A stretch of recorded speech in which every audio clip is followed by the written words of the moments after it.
Good evening all of you. Hello friends. तो पिछले वाले वीडियो में हमने क्या देखा था? चेंजेस आफ्टर मेनोपॉज, मतलब मेनोपॉज के बाद फीमेल्स में क्या क्या, उनकी बॉडी में क्या क्या चेंजेस होते हैं, क्या क्या सिम्टम्स दिखते हैं, क्या क्या प्रॉब्लम्स होते हैं। तो इसमें हम देखेंगे ट्रीटमेंट या मैनेजमेंट, मतलब जो जो सिम्टम्स होते हैं उनके क्या क्या ट्रीटमेंट होते हैं उसके बारे में हम पढ़ेंगे। तो आइए देखते हैं। तो फ्रेंड्स, पहले मैं आपको ये बता देता हूँ कि दो तरह के ट्रीटमेंट्स होते हैं। एक होता है नॉन हार्मोनल, एक होता है हार्मोनल। मतलब कि कुछ ऐसे होते हैं जो हार्मोन्स के थ्रू हार्मोन रिप्लेसमेंट थेरेपी दी जाती है, और एक होता है नॉन हार्मोनल ट्रीटमेंट। और दोस्तों, मेनोपॉज होने के भी कई टाइप्स होते हैं। एक होता है नेचुरल मेनोपॉज, जिसको अवॉइड नहीं किया जा सकता, मतलब जब नेचुरल मेनोपॉज आना है तो वो आएगा ही। और होता है सर्जिकल मेनोपॉज, जिसमें सर्जिकल मेनोपॉज होता है, मतलब आर्टिफिशियल मेनोपॉज होता है, जिसमें सर्जरी करके या रेडिएशन के थ्रू मेनोपॉज करवाया जाता है, लेकिन उसको हम टाल सकते हैं, मतलब उसको टाला जा सकता है। तो हम ट्रीटमेंट देखते हैं। ट्रीटमेंट में हम ये देखते हैं नॉन हार्मोनल ट्रीटमेंट, मतलब विदाउट हार्मोन्स, ड्रग्स के थ्रू या फिर नेचुरल डाइट से कैसे हम इसके सिम्टम से प्रिवेंट हो सकते हैं। तो देखते हैं। तो पहला क्या है? There are variety of menopausal treatment, both natural and medical, that can alleviate the symptoms of।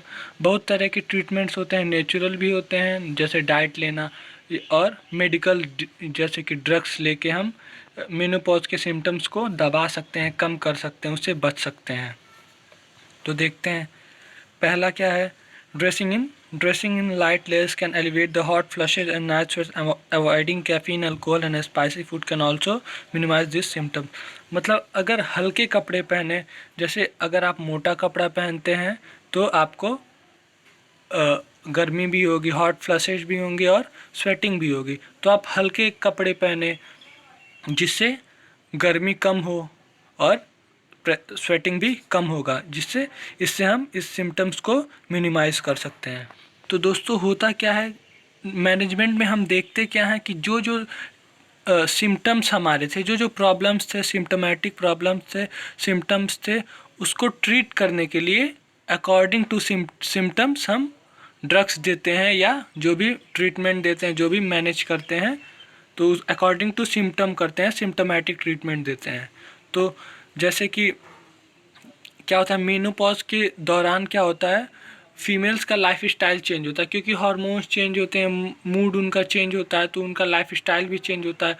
तो इरेगुलर ईटिंग की वजह से, जैसे वो कभी कम खाती हैं, कभी ज़्यादा खाती हैं, कभी बहुत ज़्यादा खाती हैं, कभी खाती ही नहीं, जिसके वजह से जिसकी वजह से उनके अंदर फैट का जो लेवल होता है वो बढ़ जाता है, उनका वेट बढ़ जाता है। तो मेनोपॉज में वेट गेन ज़्यादा होता है।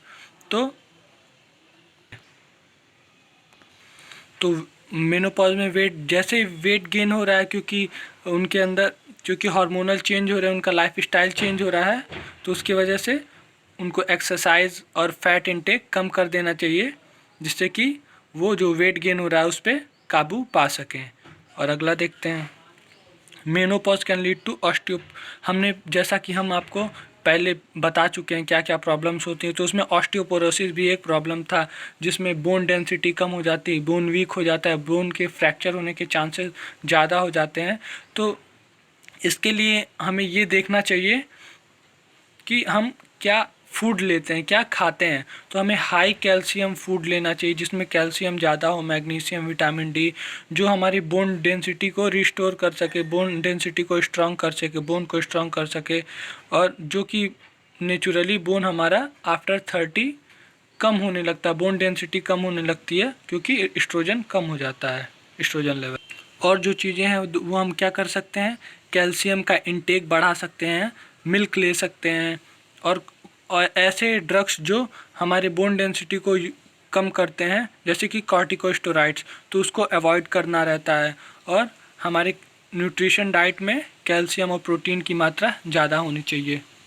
कुछ ड्रग्स भी होते हैं जो कि बोन डेंसिटी को इंक्रीज़ करते हैं, नॉर्मल लेवल पे लाते हैं, कि जैसे कि बिसफॉस्फोनेट्स, ये हमारी बोन डेंसिटी को इम्प्रूव करता है। फ्लोराइड जो हमें ऑस्टियोपोरोसिस से प्रिवेंट करता है। कैल्सिटोनिन जो बोन रिजॉर्प्शन को इनहिबिट करता है, उसे प्रिवेंट करता है, बचाता है।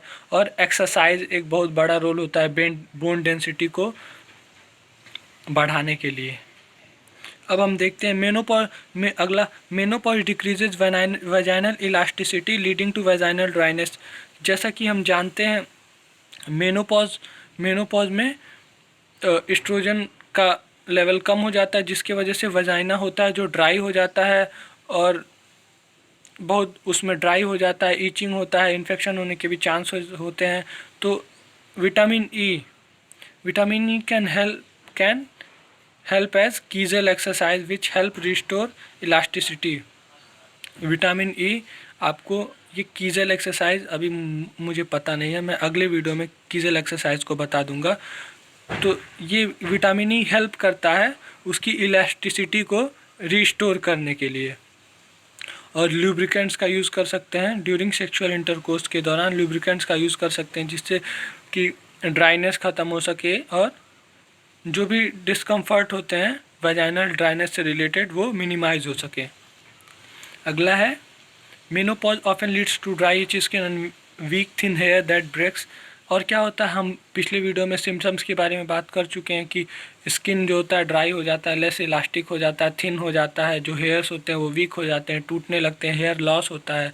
तो इससे बचने का एक बहुत आसान तरीका होता है फ्लैक्सीड ऑयल, जो लगभग सबके घर में होता है। फ्लैक्सीड ऑयल कहाँ से मिल सकता है?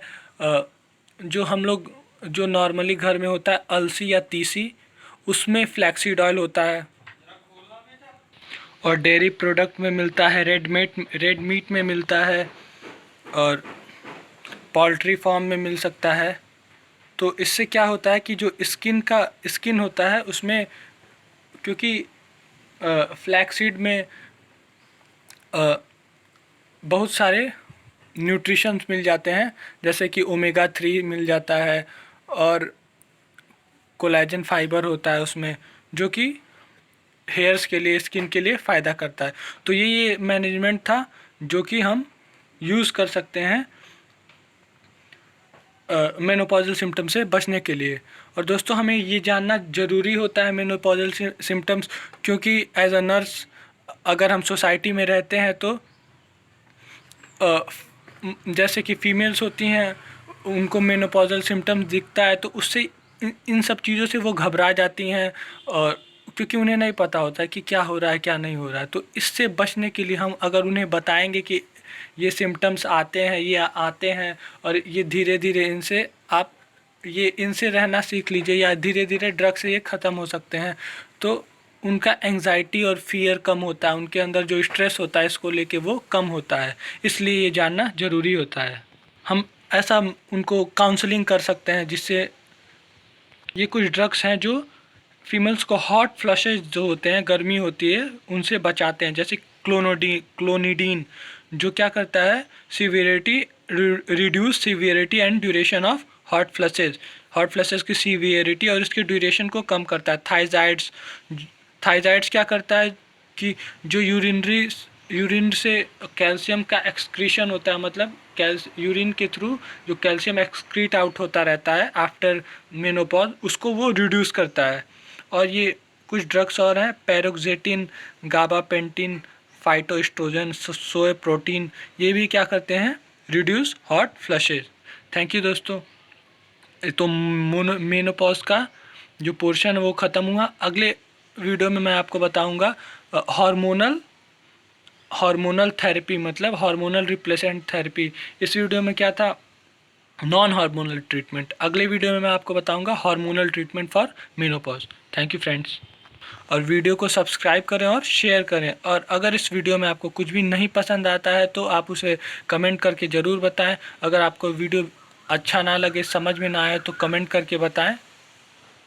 इससे मुझे पता चलेगा कि क्या ज़रूरत है, क्या मैं अपने अंदर इम्प्रूवमेंट कर सकता हूँ। Thank you.